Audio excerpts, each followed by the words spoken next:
why is our solution designed around 3 different user experiences? Well, because we serve 3 different audiences, and we usually think of them as the manager, the maker, and the agent. All are equally important for different reasons, and we go about talking to them and serving them and working with them in completely different ways. So for example, when we're looking at the agent or the staff member, who could be somebody doing sales or customer service or support or whatever it might be, we are focused completely on removing friction. What does that mean? It means that we will concentrate in usability studies and in our design of processes on removing every single click that can be removed and making it just taking away any barrier that the agent might experience. So if we can save 2 seconds here, a half a second there, 7 seconds somewhere else, because we already do something in the background for the agent, then that's always a win and we always pursue it. So it's like for the agent, it's about friction. Why? Because you can imagine they do processes over and over and over again. And I don't know if you ever tried to do it to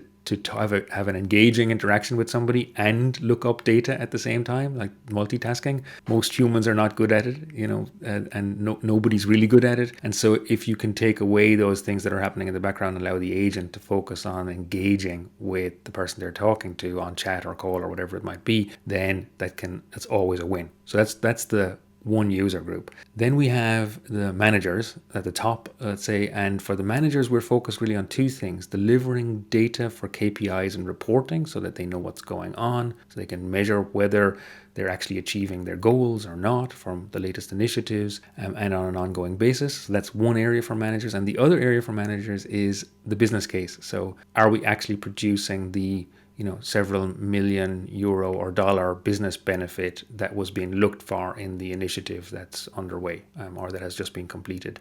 And we have different tools for both of those purposes. And then we come to the third persona, or the third user group for us, which is the makers. And in a real sense, we spend most of our time with the makers. Now, a maker is one of those cool people who build stuff. So we build things and we work with makers to build things. And day to day, most of our company is involved in talking to makers and about how to build something new, how to solve a problem, how to create a new data flow, a journey, how to improve something.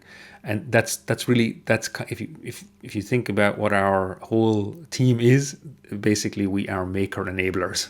And I think that's the core of what we do, because if our philosophy is, if we can allow you, we can work as a partner day by day, experiencing your problems, experiencing your frustrations, talking to you about what's not working in the contact center, then we are trying to give you the tools. Your core people who know your processes, we're trying to give them the tools to build whatever they want and to solve your problems. Here's maybe a way to think about this, and something I'd love to hear about from you guys is, are you enabling the people who are closest to your processes to solve your problems? Right? So do they have a team of members to engage with at your suppliers?